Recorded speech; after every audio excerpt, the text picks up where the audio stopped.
फ्रोझनला गेलो आणि तिथं जाऊन असं येड्यासारखं करायला लागलो. काय झालं तर चला सांगतो. तर कसं जे महाराष्ट्र पब्लिक, मी तुमचा लाडका तुमचं स्वागत आहे पुन्हा एका नवीन मिनी व्लॉगमध्ये. आज सकाळ सकाळी आवरून मी गेलतो डायरेक्ट आपल्या कॉलेजला, कारण की खूप दिवस झाले ते कॉलेजला गेलो नव्हतं. कॉलेज पण चालू झालं त्यामुळे म्हणलं कॉलेजला जाऊन यावं.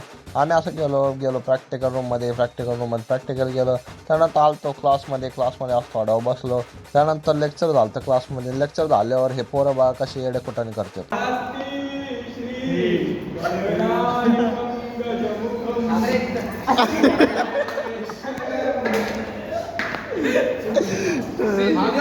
यांच्या शेडचाळी बघून मी आलतो घरी आलो, थोडा आराम केला आणि त्यानंतर संध्याकाळी मी वाट बघत बसलो होतो आपल्या हरिओमची, कारण की आपल्याला जायचं होतं इस्कॉन टेम्पलला. मी हरिओम आणि आपले महेश आप्पा निघलो होतो डायरेक्ट आपल्या इस्कॉन टेम्पलला जायसाठी, कारण की दर्शन घ्यायला जायचं होतं आम्हाला परत.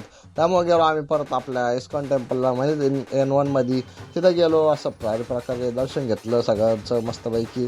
तिथून गेलो आम्ही डायरेक्ट आपल्या फ्रोझनला. N1 मध्ये आलो, फ्रोझनला जाणार नाही असं कधी होणारच नाही. त्यामुळे आम्ही गेलो डायरेक्ट आपल्या स्काय जम्परमध्ये, कारण की आपल्या महेश आप्पाला व्हायचं स्काय जम्पर कसं होतं ते बघितलं. त्यानंतर आम्ही तिथं थोडा वेळ फिरलो फ्रोझनमध्ये.